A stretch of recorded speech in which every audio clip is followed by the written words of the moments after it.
It's the 29th of January 2007. I have in front of me Dr. Manjir Samanta-Laughton, and we're discussing her new book, Punk Science.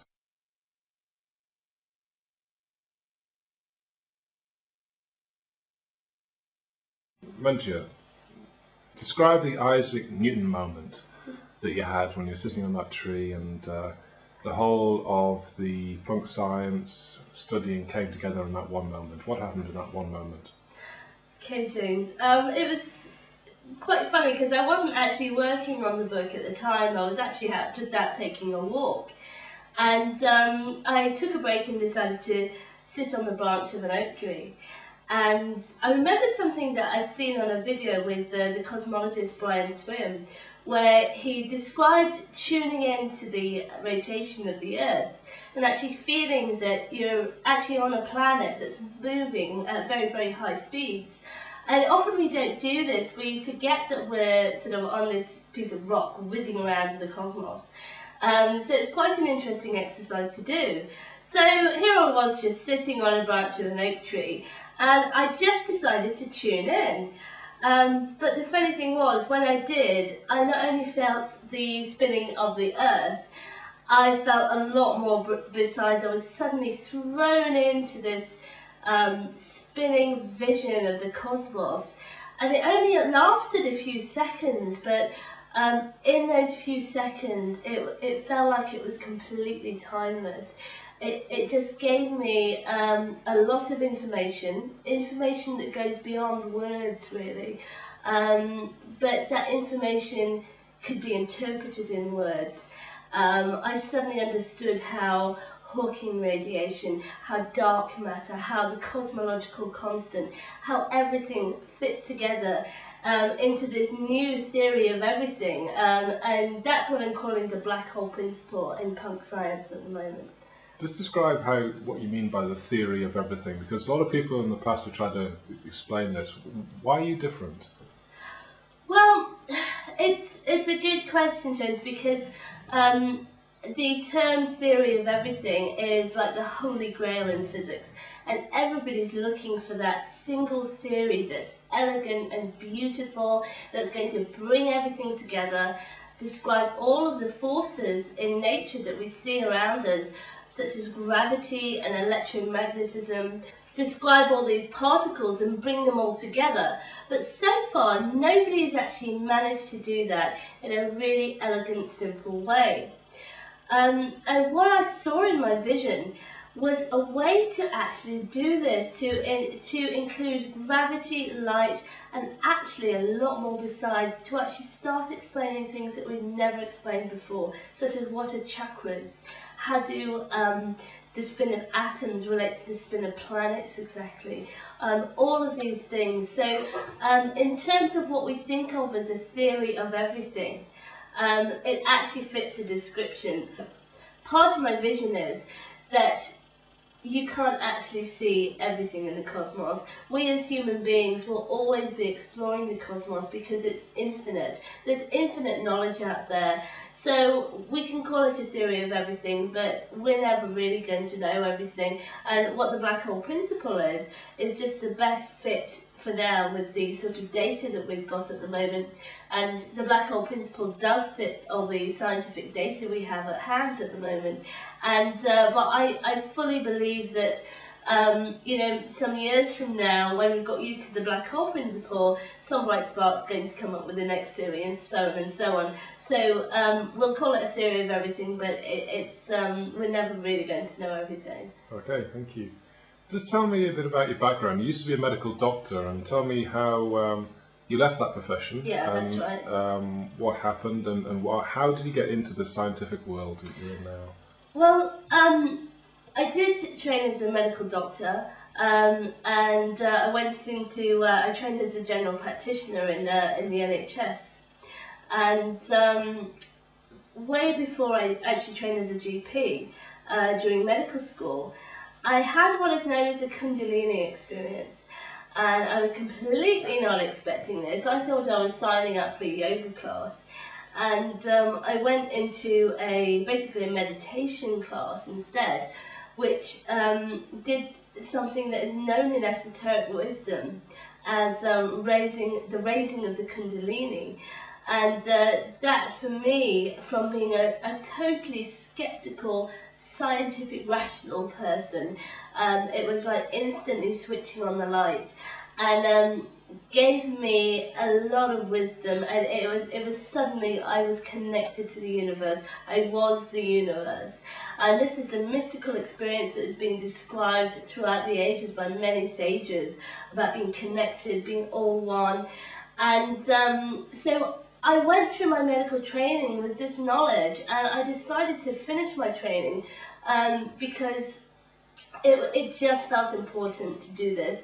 And at the same time, I started to realize that you know, a lot of the new ideas in physics were really matching the esoteric knowledge of old.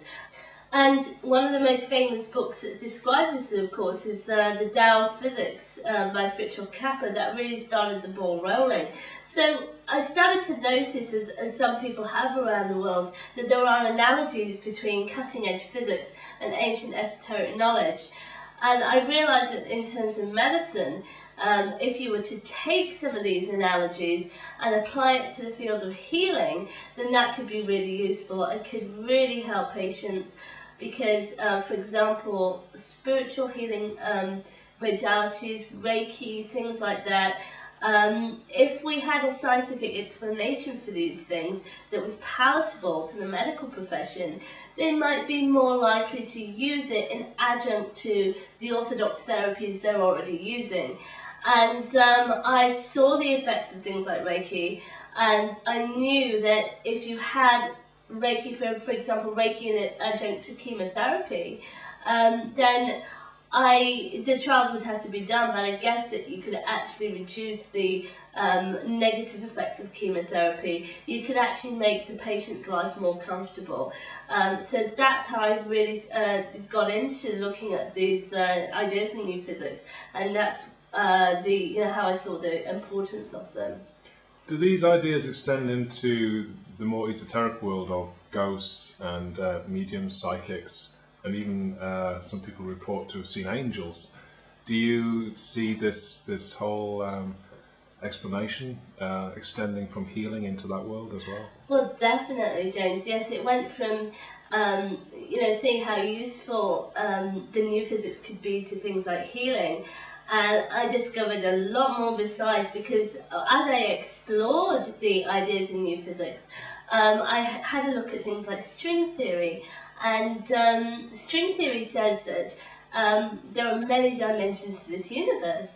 And if I put that together with what a lot of quantum physicists are saying, that is actually the basis of the book, which is that consciousness, some sentience, some sense of sentience, is fundamental to our universe, then I realized that what you're left with is many dimensions of consciousness.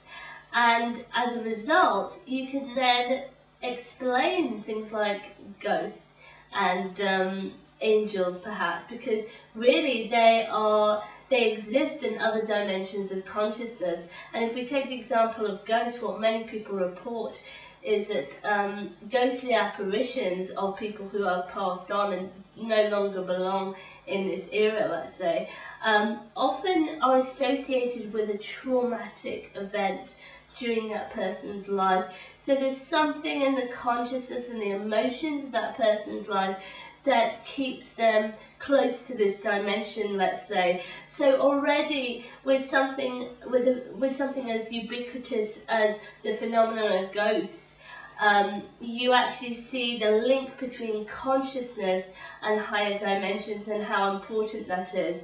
And if we carry on like that, we can see more and more analogies. But what you need to do is to come out of the Newtonian paradigm of just seeing a scientific explanation possible for something that you can take into the lab, you can do an experiment on, you can repeat the experiment, and other people around the world can repeat the experiment, which is the scientific model. You need to come out of that scientific model and into the new physics, which describes a different universe, a universe of higher dimensions and consciousness in those higher dimensions. And once you start to move into those worlds, you're still within science, but you can see the explanations opening up for things like ghosts, and for even things like angels, as you say. More and more people are having angelic experiences. They are, you know, having visitations from angels. They report actually seeing angels. And these are people that are ordinary people.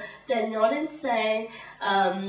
They don't necessarily have to be so-called spiritual people to have these experiences. And we need to note that this is part of our reality now. More and more people are having this. So in order to find a scientific explanation, we need to move from our old Newtonian views into this new scientific paradigm.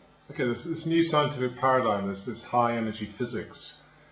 What is the link between the ancient mystical wisdom of the past with this high energy physics?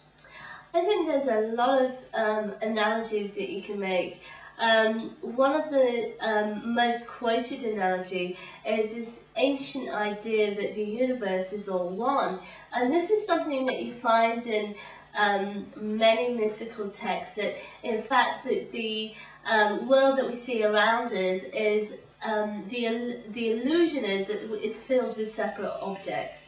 And when you get to a deeper level of reality, of this reality, you actually get to a point where everything is united, and it's as if everything comes from one source. This has been a mystical tradition for many years, and so far in science, for many years, we've seen the world as separate objects. But what is interesting in the world of high energy physics and quantum physics is that all that started to change, and we realised that far from being very separate objects, particles, and therefore the objects that are made up by particles, can display connections that are beyond the sort of mechanistic model. So particles that are, you know, very far from each other in the universe at great distances show spooky connections between each other. As Einstein said, spooky at a distance connections. And he used that term because particles have been shown to connect with each other and communicate with each other faster than the speed of light. What this means is what physicist David Bohm said that this actually means is that these particles that are seemingly separate, that communicate faster than the speed of light, were not actually separate in the first place. They are actually part of a deeper universal order where everything is all one, and that is the deeper reality. And what we see, just as we saw in the ancient mystical ideas, is that you know, the universe expresses itself as seemingly separate objects. But with the era of quantum physics, we're starting to discover that things are all one anyway. So through going away from esoteric knowledge, going into the scientific paradigm, we've actually come full circle, and through being very mechanistic, we've come all the way back. And we're coming to find that the universe behaves in a certain way. It is the way that the ancient mystics described it.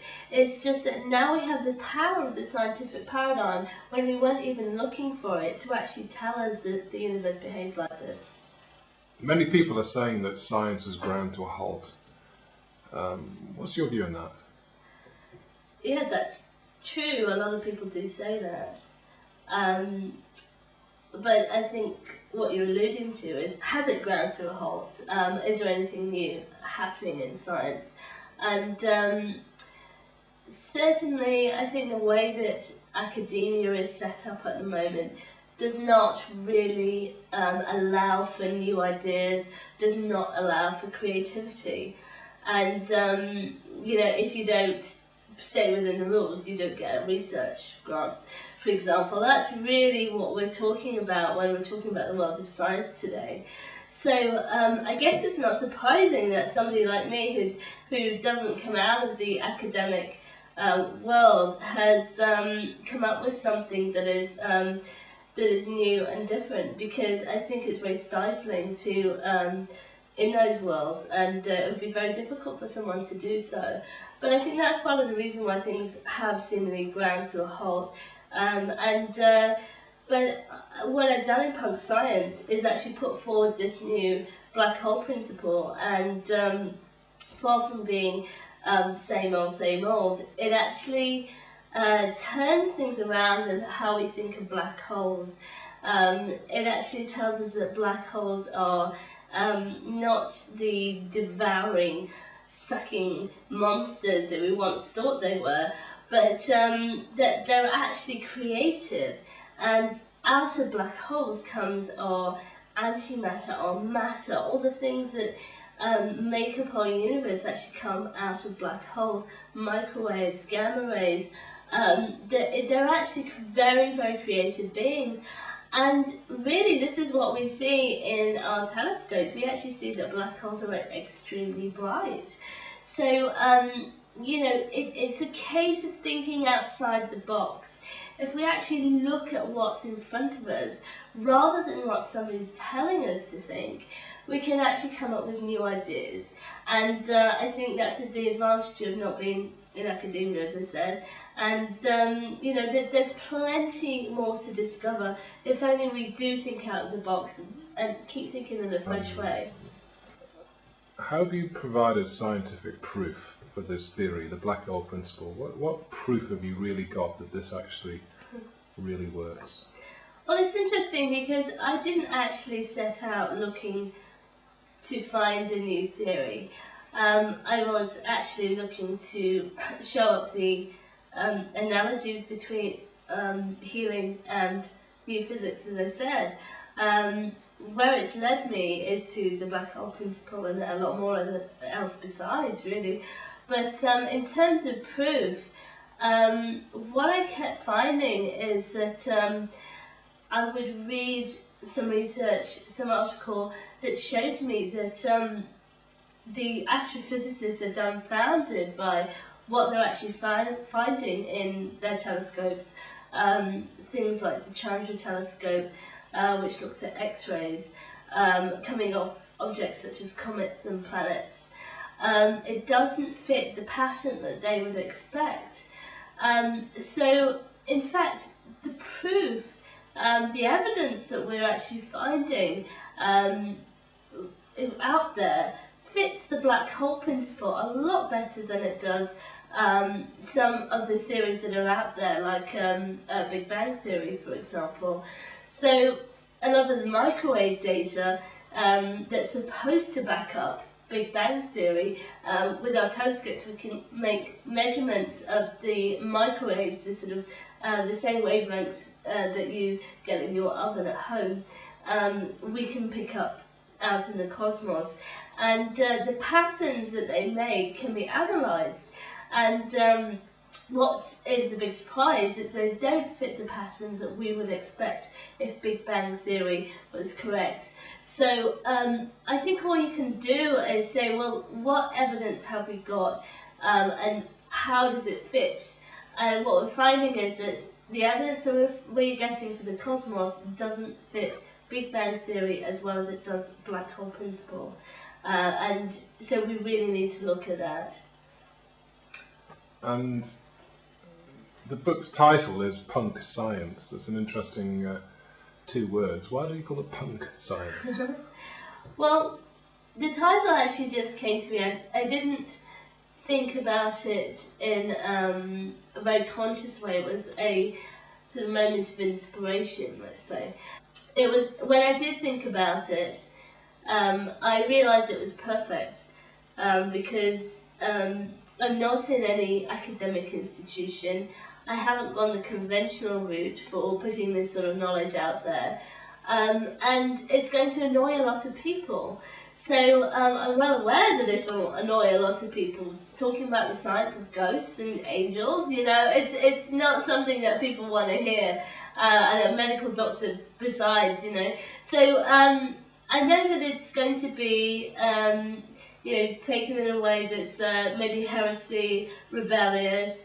So I'm putting it on the front cover, saying, yeah, this is outrageous, this is new, this is in your face, and you know, but it's got a lot of value, and you know, I've made sure that all the references are done impeccably, and it is absolutely brilliant, you know, brilliantly done science. So it's there for people to take it or leave it, whatever they want to make of it. Okay, many thanks. Thank you, James. Thank you.